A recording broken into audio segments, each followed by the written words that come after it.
Hey everybody, my name is Ross Szabo, and today I'm going to read you my kid's book, a kid's book about anxiety.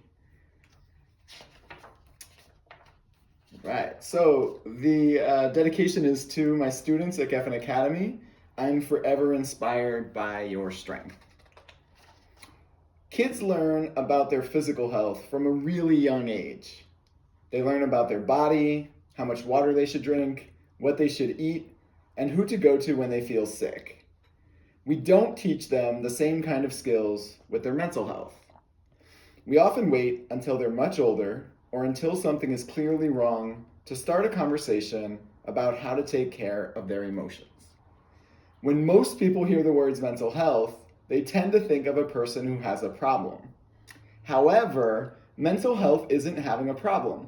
The actual definition of mental health is how you address challenges in your life. Mental health is communication, healthy relationships, strong coping skills, and how you take care of your mind. This book is designed to help kids start thinking about their mental health the same way they think about their physical health. It's intended to start conversations to normalize mental health from a young age. So now I'm going to start with my story. Have you ever felt so nervous that you didn't know what to do? Do you ever feel like you can't calm down no matter how hard you try?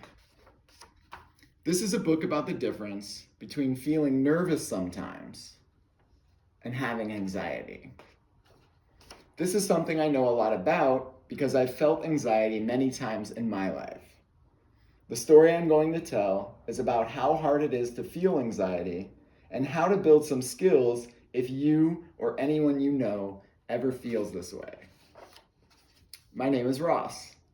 I love recess, chocolate chip cookies, building blanket forts in my room, throwing football with my older brother, and I am always wearing my favorite Incredible Hulk t-shirt. I really like my friends and going to school. But sometimes when I'm sitting in class, I start to feel strange. At first, I start to feel like there's a tiny bouncy ball moving from my stomach to my chest. And as it moves up, it keeps getting bigger. Now it's not the size of a bouncy ball, but a baseball. I feel like my heart is beating super fast. Too fast. I feel like I need to escape, but I can't. I look around, it seems that no one else is feeling this way. And it's just a matter of time before I start to cry. Now the classroom stops and everyone is looking at me. I just want this to stop, but I don't know what to do. I'm not just having a bad day. I'm not upset about forgetting my homework. No one was mean to me. I'm not just nervous. I have anxiety. Anxiety is an uncontrollable feeling that stops you from doing what you normally do. Anxiety is different than just being nervous. When you're nervous, it doesn't last that long. Like before you take a test, or you play a game, or before you go to the doctor. Being nervous is a natural feeling everyone has. It lasts a short time and it goes away. But anxiety is a feeling that continues to grow over time.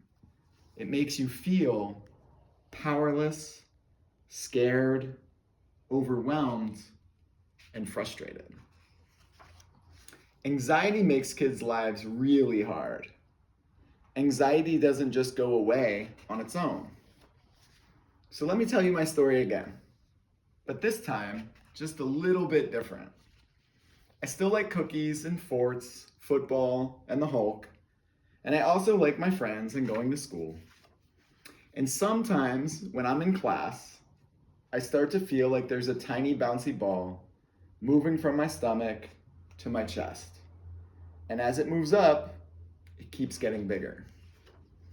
I start to take some deep breaths to keep the bouncy ball from growing.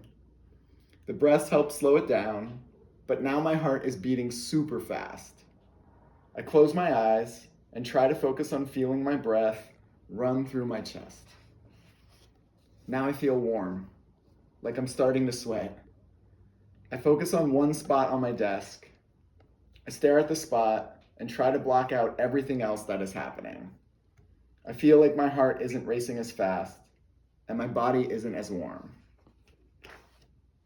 But I'm not sure I can stop my anxiety.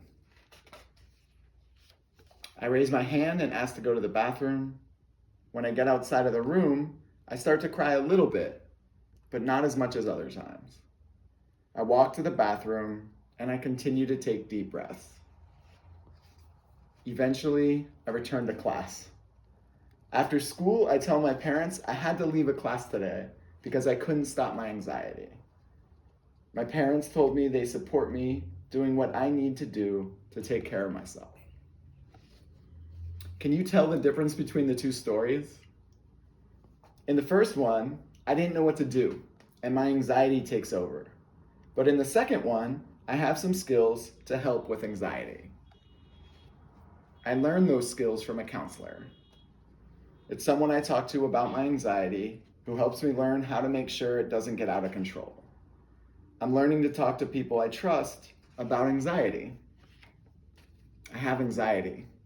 At my friend's house, playing basketball, eating dinner with my family, alone in my room. Luckily, I have support from my friends, my coaches, my parents, and my brothers to help me learn what to do. It takes a lot of practice for me to learn what to do to lessen my anxiety. I try to get better each time, and I make small steps. I'm not able to completely stop my anxiety. I'm learning how to identify when it happens and what to do to slow it down. So from one kid who knows what it's like to have anxiety to anyone reading this book, I hope that you know it's okay to not be okay. Now that you've read about my story with anxiety, it's your turn to share your own story. It's helpful for families to talk about any members of their family who have experienced anxiety or other mental health issues. Anxiety is strongly tied to genetics and can skip generations. So make sure to think about grandparents, aunts, uncles, cousins, and everyone in a family. You can talk about what makes you nervous and how you deal with it. You can talk about times someone has anxiety and how they manage it. The more we talk about it, the easier it may be for someone to share their experience. The beauty of telling our stories is that they can help families heal. Our stories can take us to places we never imagined we would go. I never imagined telling my story would lead to me writing a kid's book. So I hope all of you seeing this have the strength and the power to tell your story. Thank you.